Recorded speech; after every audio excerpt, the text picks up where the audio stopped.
Bugün Şəhər Adamında mənimlə həmsöhbət Azera Holding Sara Group Qapalı Səhmdar Cəmiyyətinin Global Cert Sertifikatlaşdırma Departamentinin layihə rəhbəri Tural Məmmədov olacaq. Tural bəy, xoş gəlmisiniz. Təşəkkür edirəm ki, dəvətimizi qəbul etdiniz və gəldiniz.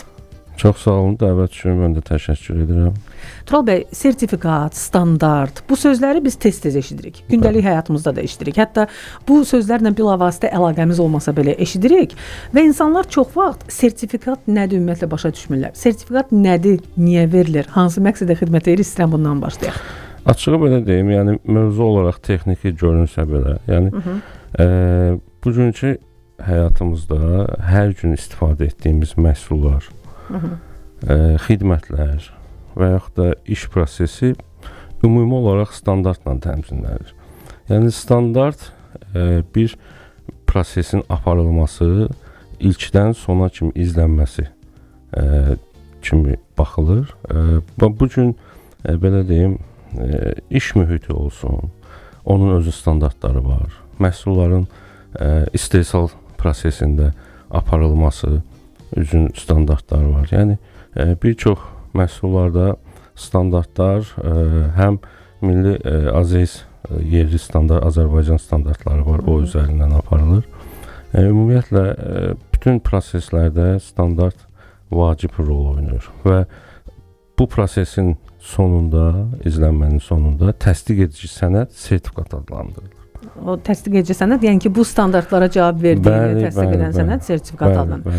Adətən bu məsələlər çox texniki görünür də. Biz elə bilirik ki, bu texniki sahəyə, istehsal sahəsinə aiddir, zavoda, fabrika aiddir. Çünki hər hansı bir istehsal məhsulunun üzərində, məsələn, keçmiş illərdə GOST sözünü görmək olardı, möhürünü görmək olardı. Bu, yəni Sovet İttifaqının standartı idi də, dövlət standartı, qasudarstvenный standart. İndi isə siz qeyd etdiyiniz kimi AZS sözünü görmək olar, abreviaturasını. Bu Azərbaycan standartıdır və ISO var. ISO da Beynəlxalq Standartlaşdırma Təşkilatının qısaldılmış versiyadır. Və biz ən çox eşitdiyimiz bu ISO ilə bağlı ISO 9001-dir. Məsələn, hansı bir reklamda bu sözü eşidə bilərsiniz və yaxud da hansı bir məhsulun üzərində görə bilərsiniz ki, o ISO 9001 standartına cavab verir. ISO 9001 nədir və o rəqəm necə müəyyənləşir, Tural bəy? İstəyirəm onu soruşum sizdən. Yəni ümumi olaraq belə deyim, beynəlxalq standartlar, qeyd etdiyimiz kimi GOST-lar, hansı ki Rus GOST-lar olsun və ya hal-hazırda AZS-lər, milli standartlar, hər ölkənin özünün öz məhsuluna, öz iş prosesinə yanaşması var və standartları da ona uyğun tənzimlənir. Belə söyləyim, keyfiyyət olaraq standart təmin edici bir proses olduğu üçün bütün işləri 9001 belə deyim, müəssisədə idarə etmə sisteminin dayanıqlığıdır. Yəni mən müəssisə olaraq məsələn sizlə iş görmək istəyirəm, sizə auditə gəlmişəm və istəyirəm ki, sizin iş prosesiniz necə izlənir, onu bilmək istəyərdim. Və o iş prosesi məhsulun və yaxud da hansısa bir xidmətin ilk sizə daxil olduqdan xaric hansı ki işin prosesinin yekunlaşması sisteminə kimi bütün izlənmə 9001 standartı üzrə aparılır. Məsələn, 14001 standartı ətraf mühit deməkdir. 45001 standartı STM-in tənzimləməsi deməkdir, proseslərin izlənməsi deməkdir. ISO sertifikatı həqiqətən də beynəlxalq sertifikat olduğu üçün fərqi yoxdur. Çox lazımı bütün proseslərin izlənməsində bir standart kimi qəbul edirəm. Və o standart təkcə texniki sahələrə şamil olunmur da. Məsələn, bir yaradıcı işlə məşğul olan təşkilat da o standart ala bilər. Bu iş keyfiyyəti ilə bağlıdır. Tural bəy, mənə maraqlıdır. Məsələn, biz radio olaraq istehsalla məşğul deyildik. Bizim istehsalımız yaradıcı baxımdandır. Biz verilişlər istehsal edirik, reklam çarxları istehsal edirik. Biz yaradıcılıq, təxəyyülün məhsulu olan prosesin sonunda o məhsulu təqdim edirik. Yəni bizim təqdim etdiyimiz məhsulu görmək və eşitmək mümkündür. Yəni ona toxunmaq mümkün deyil fiziki olaraq. Amma bizə də o standart təqdim olunur. Çox maraqlıdır ki, bax bu fərqlər necə müəyyənləşir? Belə deyim, yəni dediyiniz kimi sonda bir məhsul ortaya çıxır. Yəni bu və o məhsulun dayanıqlığını idarə edilməsi üçün mütləq şəkildə 9001 sertifikatı sizə şamil etmək olar. Hansı ki, sizin də bir prosedurunuz var, izlənməniz var. Bəli. Və bəzən müəssisələrdə deyir ki, bizdə bu prosesi biz bu formada edirik, o formada edirik. Sadəcə olaraq 9001 sertifikatı ilə təmin edilməyi, yəni o prosesin, yenə deyirəm, sonda sertifikatla həqiqi olması deməkdir. Ki, təsdiq edici sənəd sertifikatın alınmasıdır. Yəni, müəssisə çox söz deyə bilər, bizdə bu proses belə izlənilir, bu proses belə baxılır. Amma 9001 sertifikatı varsa, demək, səlahiyyətli orqan tərəfindən audit edilib, standartın tələblərinə uyğun və sertifikatlaşma ilə təmin olunubsa, demək, artıq qarşı tərəfdə bir rahatlıq hiss olunur ki, bu 9001 sertifikatı verilibsə orqana. Demək, burada hər şey öz qaydasındadır. Yəni, yenidən audit keçirib ona baxmasına ehtiyac qalmır. ISO 14001-in də adını çəkdiniz, ətraf mühit standartı. Ətraf mühit deyəndə müəssisənin ətraf mühitə zərər vurmaması səviyyəsi. Tullantılar olsun, orada düzgün utilizasiya. Bəli. Hamısı nəzərə alınır və bu dövrdə məncə, yəni müasir dövrdə bilirsiniz də ekologiya, ətraf mühit məsələləri çox aktualdır və yeri gəlmişkən bu gün Dünya Ətraf Mühit Günüdür. Beynəlxalq Ətraf Mühit Günü qeyd olunur və bu ildə Bakı ev sahibliyi edir bu tədbirə, beynəlxalq tədbirə. Bu baxımdan müəssisələrin bəlkə də əvvəllər, məsələn, bir 30-40 il əvvəl buna çox da fikir vermirdilər. İndi isə iqlim, ətraf mühit, müəssisənin bu baxımdan dayanıqlı olmağı, yaşıl olmağı, belə deyim, əsas kimi götürülür. Düz qeyd etdiniz. Belə deyim, son məsələn 15 ili analiz etdikdə geriyə, yəni həqiqətən hər 5 ildən bir biz sahibkarları deyək, ümumi gedişatı belə öz baxışımızdan baxanda görürük ki, həqiqətən də sahibkarlarda çox böyük dönüş var. Yəni, dönüş nədən ibarətdir? Bir var, qanunun tələbləri və zamanın tələbləri. Zamanın tələbindən heç vaxt qaçmaq olan şey deyil. Çünki ona görə ki, artıq məhsulu ixrac etdiyin zaman bu tələblər mütləq şəkildə ortaya qoyulur və sahibkarlar düşünür ki, keyfiyyətli məhsulun ərsəyə gəlməsi üçün mütləq şəkildə idarəetmə sistemi düzgün qurulmalıdır. Artıq ətraf mühit onlar üçün önəmlidir. Çünki hansısa ki, çaplı su olsun, tullantılar olsun, onların standart üzrə məhsulunda hansısa problemlər yarada bilər. Yəni, bu fəaliyyət sahəsinə görə dəyişir. Plus da sevindirici hal nədir? Sahibkar necə ki, o sözün kökü sahib olduğu həm öz alanına, öz müəssisəsinə, öz işinə və ən əsası da öz əməkdaşına verdiyi önəmdir ki, sətəm hansı ki 45.001 standartına artıq çox böyük önəm verilir. Ona çünki işçinin hansısa zərərli maddələr olsun, iş prosesində təhlükəsizlik tərəfini təmin etməsi çox böyük önəm verir və bu həqiqətən də biz tərəfdən baxanda sahibkarın belə düşünməsi çox gözəl bir inkişafdır bu standart sahəsində. Həm də məsuliyyət deməkdir, əlavə məsuliyyət deməkdir və əgər siz hər hansı bir sertifikatı əldə etmisinizsə, hər hansı bir standarta cavab verirsə, bu artıq əlavə məsuliyyət yükləyirsə və bu standartdan kənara çıxmamaq artıq bir öhdəliyi verir. Siz artıq buna əməl etmək məcburiyyətindəsiniz və əməl etmirsə müəssisə, məsələn, Tural bəy, mənə çox maraqlıdır. Bir müəssisə audit keçirilib orada, sertifikatı təqdim olunub, ISO 9001 standartına cavab verir və bunu təsdiq edən sənəd təqdim olunub ona. Amma bir müddət gələndən sonra gəlin insan faktorunu istisna etməyək də, insan faktoru var və hər işdə axsamalar ola bilər. Bir müddətdən sonra yəni yenidən yoxlanılırmı o müəssisə ki, bu standarta həqiqətənmi cavab verir yoxsa və cavab vermədiyi təqdirdə siz hansısa uyğunsuzluq aşkar etdikdə necə olur? O sertifikat alınır onun əlindən? Bəli. Demək ISO sertifikatı 3 illik təqdim olunur. Amma ildə bir dəfə biz tərəfdən inspeksiya, yəni audit keçirilir. Yəni onun öz bir prosesi, proseduru, daxili auditləri, işin gedişatı formaları var. Əgər müəssisə buna riayət etmirsə, biz düzdür orada uyğunsuzluq minor ola bilər, major ola bilər. Ona görə qiymətləndiririk. Bir zaman veririk. Həmin müddətdə də aradan qaldırılmırsa, bəli, biz sertifikatı artıq geri çağırırıq. Burada hər şey nəzərə alınır. Yəni məsələn gəlirsiniz siz bir müəssisəyə, o sertifikat almaq üçün müraciət edib və məsələn ISO 9001 standartına cavab verdiyini təsdiq edən bir sənəd almaq istəyir. İlk prosedur nədən başlayır? Yəni yoxlama nədən başlanır? Burada sənədləşmə qaydalarına mı diqqət yetirilir, yoxsa iş şəraitinə mi diqqət yetirilir? Müəssisənin özünün dayanıqlı olması, o qeyd etdiyimiz ISO 14001 standartına cavab verməsi, ətraf mühitə nə qədər zərərli olub olmaması, bütün bunlar yəqin ki, müvafiq sahənin mütəxəssisləri tərəfindən çek olunur da, belə deyək. Necə həyata keçilir?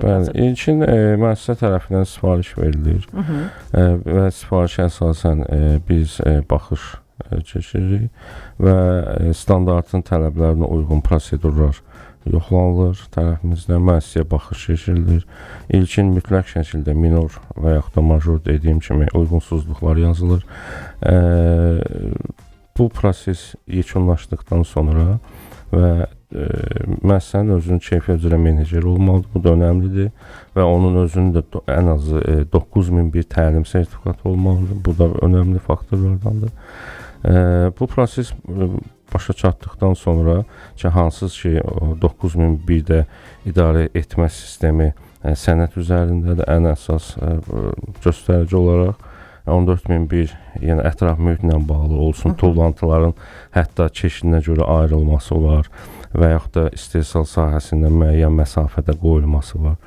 O proseslər təmin olunubsa, sonda sertifikatlaşdırılır və yaxud da tərəfimizdən dayandırılır. Müvafiq sənəd təqdim olunur. Tıxlanır. Və beynəlxalq şəbəkələr var da, məsələn fast food şəbəkələri var Tural bəy və yaxud da nə bilim market şəbəkələri var. Onların standartları, məsələn bir Amerika fast food şəbəkəsini götürək tutaq ki, Azərbaycanda da öz şöbəsini açıb. O Amerikada tətbiq olunan standartlara cavab verməlidir, yoxsa Azərbaycan standartına da cavab verməsi mütləqdir? Mənə çox maraqlıdır bu. Yəni bu beynəlxalq şəbəkədə onsuz da standarta cavab verir. Amma bizim ölkənin də və yaxud da fərq etməz, başqa bir ölkə olsun, fəaliyyət göstərdiyi ölkənin də standartını nəzərə almalıdırmı, yoxsa yox? Belə deyim, standart ümumi beynəlxalq olduğu fərq etməz və yaxud da bizdə ümumi fikir anlayış olaraq qoyulub. Sadəcə olaraq bizim dövlətin öz verilən qanunları var, bizim daxili verilən qanunlara uyğunlaşdırmalıyıq onu. Amma standart olaraq ümumi standartdır, yəni olsun o Amerikada, olsun İngiltərədə, olsun Azərbaycanda, yəni ISO 9001 standartı eyni tətbiq olunur. Sadəcə olaraq dediyim kimi qanunlara uyğunlaşdırılmalıdır. Tural bəy, istəyirəm Global Cert barədə danışaq. Global Cert'in ümumiyyətlə fəaliyyəti əsas hansı istiqamətləri əhatə edir? Global Cert'in 3 əsas istiqaməti var, hansı ki məhsulların sertifikatlaşması, bu ərzaq və qeyri-ərzaq məhsullarını əhatə edir. ISO idarə etmə sistemləri üzrə audit və sertifikatlaşdırma orqanı və inspeksiya iş yerlərinin attestasiyası xidmətləridir. Məhsulların sertifikatlaşması özü bir prosesdən ibarətdir. Həqiqətən keyfiyyətdən və məsuliyyətdən ibarətdir. Çünki istehsal olunan hər bir məhsul satışa çıxdığı an keyfiyyətindən əmin olmaq üçün, çünki uyğunluq sertifikatı keyfiyyət göstəricisidir. Keyfiyyətindən əmin olmaq üçün o mütləq şəkildə sertifikatlaşdırılmalıdır. Biz həmin məhsuldan nümunə götürürük, mütləq şəkildə akkreditasiya olunmuş, düzdür, bunun özü bir prosesi var, hansı ki sifariş daxil olur, qərar verilir, bizim əməkdar auditor tərəfindən nümunələr götürülür və seçim olunur, akkreditasiya olunmuş laboratoriyalara və həmin laboratoriyaya təqdim olunduqdan analiz prosesi gedir. Əgər analiz standartın tələblərinə uyğundursa, biz sonda onu dediyim kimi təsdiq edici sənəd olaraq sertifikatla sertifikatlaşdırırıq. Əgər uyğun olmasa, artıq işin prosesinin dayandırılması gedir. Burada məhsul deyəndə istənilən məhsul, yəni istehsal prosesinin nəticəsi olan məhsul nəzərdə tutulur da, maddi, ərzaq məhsulu, yoxsa fərqi var bunun? Məsələn, bir ayaqqabı ilə ərzağı eyniləşdirmək olar məhsul baxımından. Yəni məhsul baxımından, yəni istehsal prosesi bitmiş və satışa təqdim olunmuş hər hansı məhsul biz tərəfdən məhsul kimi sayılır. Sadəcə olaraq onların hərəsinin özünün standartları var. Çeşidinə görə, tərkibinə görə və o standart təyin olduqdan sonra, əgər bizim sahəmizdə, hansı ki bizə də Dövlət Akkreditasiya Xidməti tərəfindən akkreditasiya olunan zaman bəlli bir sahə verilir. Çünki o sahəyə uyğun bizim əməkdaşlarımız olmalıdır, bizim iş prosesimiz tamamlanmalıdır. Əgər bizim sahədə bu prosesi aparmaq hüququ varsa, biz o məhsulu uyğunluq sertifikatını təmin etmək üçün prosesə başlayırıq. Və digər mərhələlər sizin işinizdə, məsələn, ISO idarəetmə sistemləri üzrə audit və sertifikatlaşdırma. İndi keçək bu mərhələyə. Bəs bu nədir? Bayaq biraz danışdıq bu haqda, indi biraz da genişləndirək bu məsələni. Bəli, ISO sertifikatı dediyim kimi müəssisə tərəfindən onun proses olaraq prosedurları yazılmalıdır. Bütün sənədləşməsi hazır olandan sonra bizə müraciət olunur. Biz tərəfindən audit keçirilir. Minordur, majordur, bütün proseslər uyğunsuzluqlar əgər aşkar olunubsa vaxt verilir, bağlanılır. Ondan sonra ISO sertifikatı təqdim olunur. Bir neçə dəfə işlətdiniz bu ifadələri, Tural bəy, minor və major. Minor mənfi hallardır, major müsbət hallardır, yoxsa uyğunsuzluq məsələsində necədir bu? Yox, o uyğunsuzluğun səviyyəsinə görə dəyişir. Yəni major hansısa deyək lazım olan bir prosesin ümumiyyətlə olmaması, müəssisə tərəfindən çox yüksək səviyyədə olmaması, yanaşmaması, yəni təmin etməməsi. Bir var ki, sənədləşmədə proses yazılıb, amma güclü bir deyək texniki səhvlər var və yaxud da yanaşma var. Onu maksimum 3 gün, 5 gün ərzində aradan qaldırmaq olar. O bizim üçün minor sayılır. Major amma həmin prosesə heç müəssisə tərəfindən baxılmaması, olmaması o böyük bir yəni əslində sənədlər üzərində baxmalıdır, amma ümumiyyətlə o proses orada icra olunmur. Bu deməkdir də, belə başa düşdüm. Belə deyim, yəni hər şey sənəd üzərində deyil. Məsələn, 45001-in öz tələbləri var ki, məsələn, yanğın söndürən balonlar olmalıdır. 45001 əmək təhlükəsizliyi məsələsi. SƏTƏM-lə bağlı yanğın balonlar olmalıdır. Xüsusi əgər yüksəklikdə işlər varsa, ondan ötürü remenlər, xüsusi kəmər olmalıdır. Sonra baryerlərin qurulması üçün xüsusi sətlər olmalıdır. Yəni əgər elə bir şeylər yoxdursa, demək bu böyük bir major sayılır. Yəni heç kimə sir deyil də, bu cür çalışan müəssisələr var, təəssüflər olsun ki, və onlar standarda sertifikatlaşdırma ilə fəaliyyət göstərməyən müəssisələrdir. Yəni onların heç bir sertifikatı yoxdur, amma fəaliyyət göstərirlər və 45001-in məsələn tələbinə cavab vermir. O müəssisənin bu cür fəaliyyət göstərməsi və sertifikatının olmaması, standartlara cavab verməməsi nə dərəcədə doğrudur? Yəni bu artıq hüquqi prosedurun başlanması üçün əsas sayıla bilərmi? Bəli, belə deyim, bəzi dövlət orqanları tərəfindən bu nəzarətdə saxlanılır. Həqiqətən də bu bizim üçün də xoş bir haldır.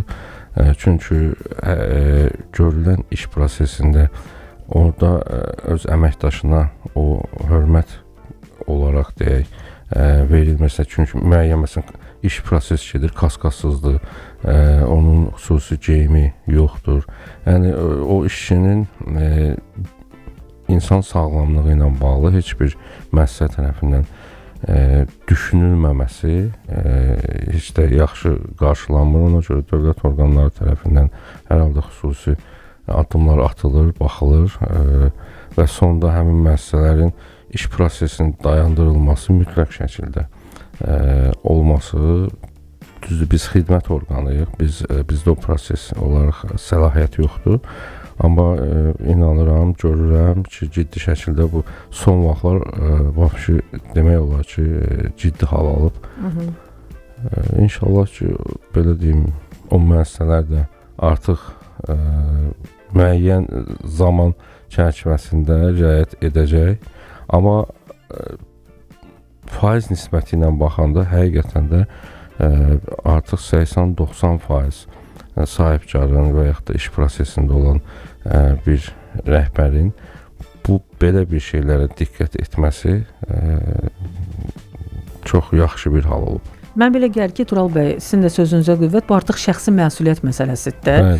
Yəni bir var ki, insan özünə, öz ailəsinə qarşı məsuliyyətsiz yanaşsın, o bir neçə nəfərin həyatına qarşı məsuliyyətsiz davranmış olur. Düzdür, belə etmək də doğru deyil. Amma bir var ki, sən müəssisə rəhbərisən və bir neçə işçinin həyatına, üstəlik onların ailələrinin həyatına məsuliyyət daşıyırsan və bu cür məsuliyyətsiz yanaşırsan öz davranışına. Bu artıq müəssisənin nüfuzuna böyük xələl gətirir. Həmən rəhbərin nüfuzuna böyük xələl gətirir. Ona görə də şəxsi məsuliyyət məsələsi düşünürəm ki, hər hansı bir hətta sertifikatlaşdırma prosesini keçmədən belə, hər hansı bir standarta cavab vermədən belə də mütləq buna əməl etmək lazımdır. Yəni necə ola bilər ki, müəssisə rəhbəri və yaxud da hər hansı bir istehsal sahəsini çalışdıran, o sahəyə məsuliyyət daşıyan insan adi əmək təhlükəsizliyi, iş şəraiti təhlükəsizliyi qaydalarına riayət etməsin. Yəni, amma təəssüf ki, var belə. Vicdan məsələsidir orada, həqiqətən. Və inspeksiya və iş yerlərinin attestasiyası məsələsi, Global Sweat-in həyata keçirdiyi növbəti mərhələ, biz bayaq bu mövzuya biraz toxunduq və dedik ki, məsələn, sertifikat təqdim olunub müəssisəyə, amma mütləq nəzarət olmalı ki, hər şey kağız üzərində qalmasın da. Çünki onsuz da sertifikatlaşdırma və standartlaşdırma kağız işi, kargüzarlıq tələb edən bir məsələlərdir. Amma kağız üzərində qalmasın deyə mütləq inspeksiya həyata keçirilir. Və attestasiya nədir? Akreditasiya nədir? Tural bəy, istəyirəm bunları aydınlaşdıraq.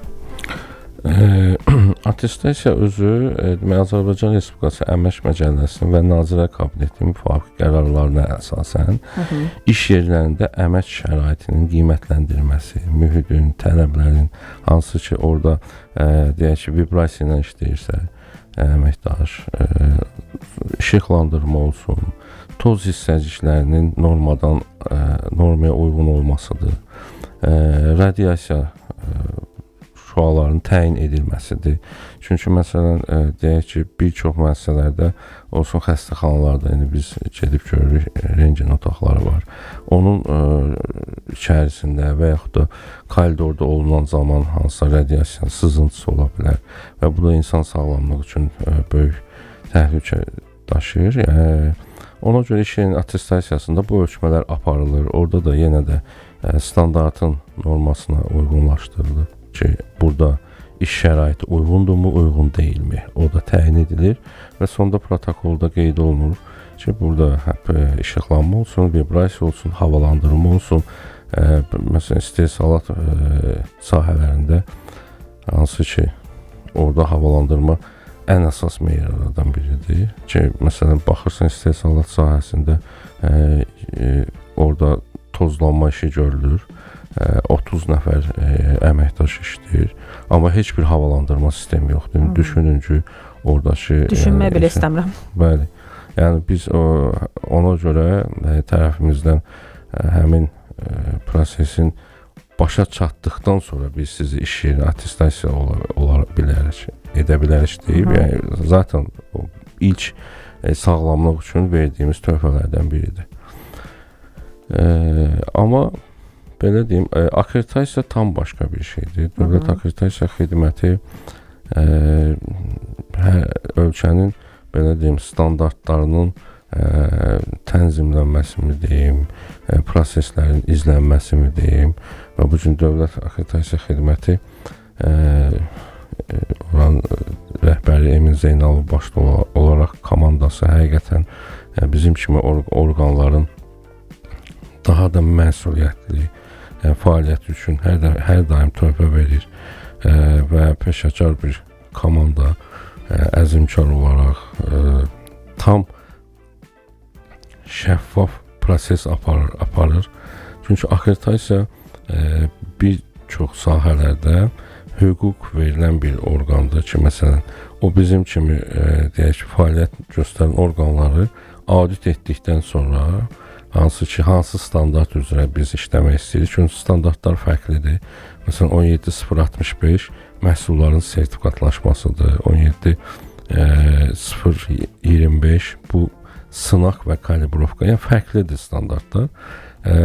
Bu gün bir çox müəssisələr var ki, Dövlət Akreditasiya Xidmətindən akkreditasiya olunur və proseslərə uyğun qiymətləndirilir.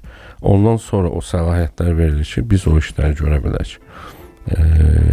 Və inanıram ki, bu sahədə fəaliyyət göstərən orqanların daha da inkişafı, beynəlxalq arenada bizim də həqiqətən məhsulların ixrac zamanı tanınması üçün sertifikatlaşma işinin daha da peşəkar aparılmasını hamıya arzu edirəm. Global Set tək yox, tərəfdaş olaraq hamı ilə işləməyə hazırdır və bizim də amalımız yalnız keyfiyyətdir və düşünürəm ki, bu günün keyfiyyəti gələcəyin zəmanətidir. Bəli.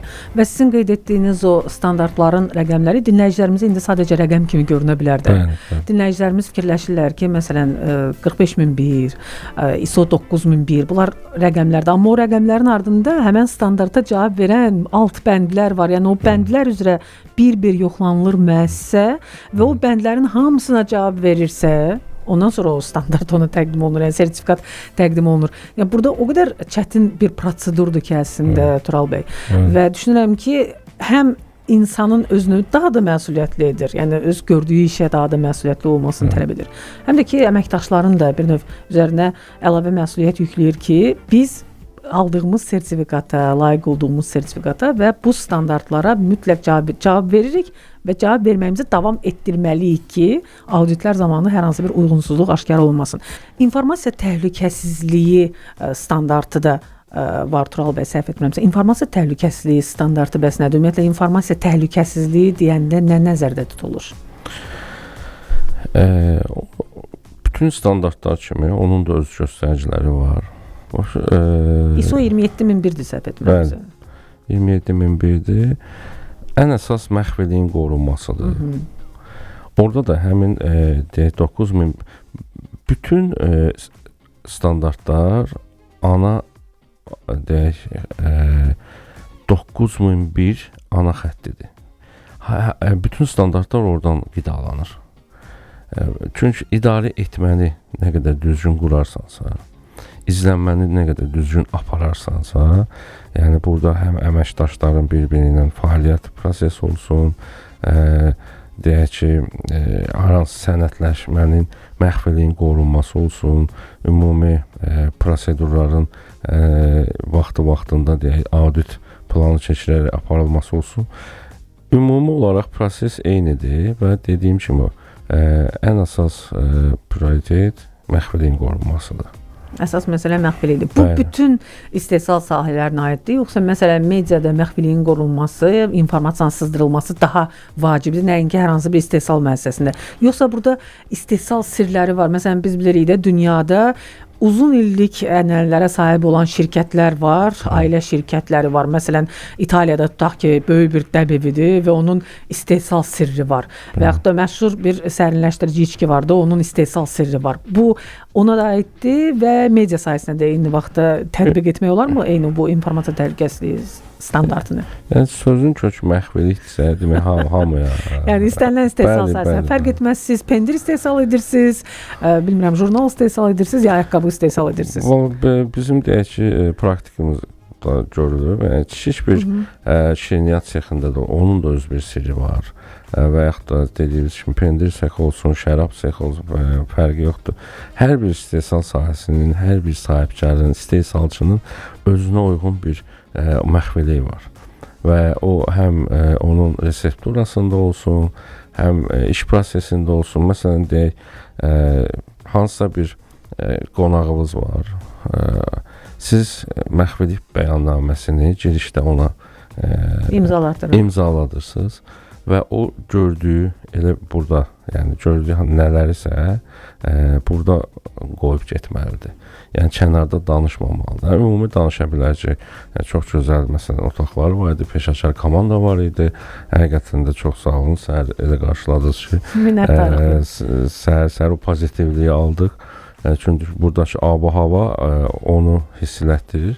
Belə şeyləri danışmaq olar, amma elə bir proseslər var ki, onu mütləq şəkildə məxfilik bəyannaməsi, əgər bilirsiniz, həmin şəxsin artıq məsuliyyət hiss edir.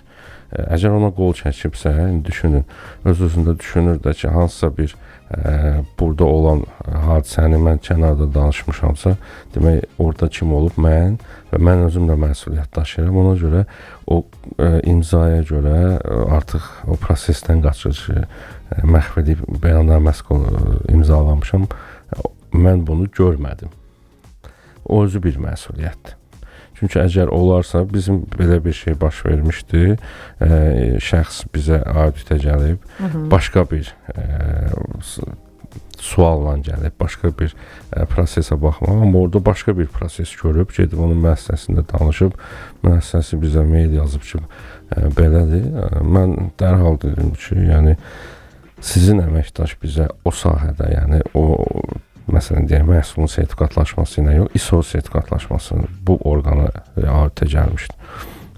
Yəni dərhal oradan üzr istənildi ki, həqiqətən də bu peşəkar olmamasıdır bizim mütəxəssisin. Çünki əgər məhv edib bəyannaməsi imzalamısansa, öz sahəndə cavab desin. Aha. Burada çox vacib açar söz qeyd etdiniz Tural bəy, peşəkar. Məncə sertifikat, standart elə peşəkarlığın göstəricisidir. Yəni peşəkarlıq və məsuliyyət bunlar onsuz da bir-birindən ayrılmaz anlayışlardır və bir insan əgər öz işində peşəkardırsa, deməli aldığı sertifikata da layiqdir və standarta da cavab verir. Məsələn, o informasiya təhlükəsizliyi məsələsinə bir daha qayıtmaq istəyirəm. Deyirsiniz ki, burada eşitdiyi, indi biz media orqanıyıq təbii ki, burada eşitdiyi hər hansı bir məsələni gedib kənar bir yerdə danışmamaq. Düzdür, burada elə də yəni gizli söhbətlər aparmırıq biz. Hamıya məlum olan məsələlərdən danışırıq, amma burada texniki tərəfdən ola bilər. Biz və yaxud da fərq etməz hər hansı bir istehsal müəssisəsi olsun. Tutaq ki, bizim radionun idarə etmə pultu var və yaxud da mikrofonlarımız var. Onu əsas götürürəm. Və bəli, rəqabət mövzusu ola biləcək məsələlər var. Məsələn, hansısa bir bura kənardan gələn şəxs, dəvət etdiyimiz qonaq, əgər bizim idarə etmə pultumuzun şəklini çəkib, məsələn, başqa bir yerdə yayırsa, bu artıq onun birbaşa məsuliyyətidir. Və bu səbəbdən də o məxfilik bəyannaməsini imzalatmaqda çox böyük fayda var düşünürəm ki, və müəssisələr bax belə xırdalıqlar var. Çox təəssüf olsun ki, bu xırdalıqlara fikir vermirlər və bilirsiniz, sahibkarlar da əsasən öz gördüyü işdən fayda götürməyə, mənfəət əldə etməyə və pul qazanmağı düşünürlər. Amma bu xırda məsələlər var ki, onlar sonda o pul qazanmaq məsələsinə də xələl gətirə bilər, təəssüf ki. Ona görə mütləq nəzərə almaq lazımdır bunları. Sertifikatlaşdırma və standartlaşdırma sahəsində dinləyicilərimizə, yəni bizi hər kateqoriyadan olan, yəni bu işin mütəxəssisi də dinləyə bilər, adi bir evdar xanım da dinləyə bilər, sürücü də dinləyə bilər və yaxud da bu işin mütəxəssisi də dinləyə bilər, alim də dinləyə bilər, çünki biz Azərbaycanın ilk elmi maarifləndirici radio stansiyasıyıq. Bütün dinləyici kütləsi üçün maraqlı ola biləcək hansı tövsiyəniz olar sertifikatlaşdırma və standartlaşdırma ilə bağlı? Qeyd etdiyiniz kimi bəzi sahibkar olsun və yaxud da şəxs olsun, standartla bağlı o qədər bəlkə də məlumat olmadığı üçün istehsal prosesi ilə məşğul olan hər bir şəxsə, görürsünüz, biz səhərdən danışırıq və bizim hal-hazırda müəssisəyə yanaşıb xidmət göstərdiyimiz məhsulun istehsalda sertifikatlaşması, prosesin izlənməsində sertifikatlaşması, əməkdaşının təhlükəsizliyi, ətraf mühitin təhlükəsizliyi, plus iş yerinin attestasiyasında olan o zərər verici hansı dediyim kimi prosesin təyini, ümumiyyətlə iş prosesinin başlanmasında bunlara mütləq şəkildə həm keyfiyyətli məhsulun sonda alınması üçün, bəzən insanlar düşünür ki, məsələn, mən məhsul istehsal edirəm, mən hansısa formada, deyək ki, laboratoriyandan işləmək mənim üçün lazım deyil, mən buradan istehsal edirəm, o formada satıram. Bu, sonra istehlakçı ilə problemlər yaşamağa, hansı ki, deyək ki, başqa bir problemlərlə üzləşməsinlər deyə, həm də sonda keyfiyyətli məhsulun ortaya çıxması üçün və inkişafı üçün, çünki həqiqətən də bu prosesdən keçən bir çox müəssisələr bir müddət sonra bizə geri dönür və deyir ki, həqiqətən də mən öz prosesimdə böyük inkişaf etdim, çünki idarə etmə olsun, məhsulun sertifikatlaşı, satış, çünki tenderlərə qatıla bilməyəcək, daha geniş alanda məhsulunu təqdim edə bilməyəcəkdir. Yəni tenderlərdə bu mütləq nəzərə alınır. Müəssisənin Bəli. sertifikatının olması və standarta cavab verir. Bəli, həm də bal sistemi ilə qiymətləndirilir. Yəni sertifikatların olması özü bir bal verilir. Məsələn, sizin müəssisənin sertifikatı yoxdursa, mənim müəssisəmdə varsa, maksimum dərəcədə bir 10 bal, 15 bal mən sizdən öndə olacağam. Yəni hər bir formada böyük önəm kəsb edir. Ona görə də tövsiyəmiz budur ki, çalışın ki, ən birinci işinizə məsuliyyətli olun, peşəkarlıq göstərin və çalışın ki, müəssisəniz bütün standartlara cavab versin istənilən halda. Bəli, onu da deyim ki, sonda bu standartları əldə etmək üçün mütləq şəkildə bizim kimi orqanlarda siz audit edin, araşdırın, həqiqətən də akkreditasiyası olması, akkreditasiya sahəsinə baxın. Çünki bazarda ola bilər hansı ki onun da sizə düzgün yanaşmaması sonda siz sahibkar olaraq sizə problem yarada bilər. Bəzən sahibkarlar qiyməti aşağı olan orqanlarla çalışmaq istəyir, amma bu mənim fikrimdir. Çünki nə qədər ucuz olarsa, həmin prosesi 2 dəfə alacam. Çünki keyfiyyətli də dəyərləndirilməsi olmalıdır. Çox sağ olun, minnətdaram sizə Tural bəy. Təşəkkürümü bildirirəm ki, gəldiniz və maarifləndirdiniz bizi bu sahədə. Minnətdaram sizə. Sağ olun. Təşəkkür edirəm. Sağ olun. Əziz dinləyicilərimiz, Şəhər Adamında mənimlə həmsöhbət Azera Holding Sara Qrup Qapalı Səhmdar Cəmiyyətinin Global Cert sertifikatlaşdırma departamentinin layihə rəhbəri Tural Məmmədov idi. Diqqətiniz üçün təşəkkür əziz dinləyicilərimiz. Sözünüzə və planetə yaxşı baxın. Yenidən eşidilmək ümidi ilə tam vaxtından bu günlük.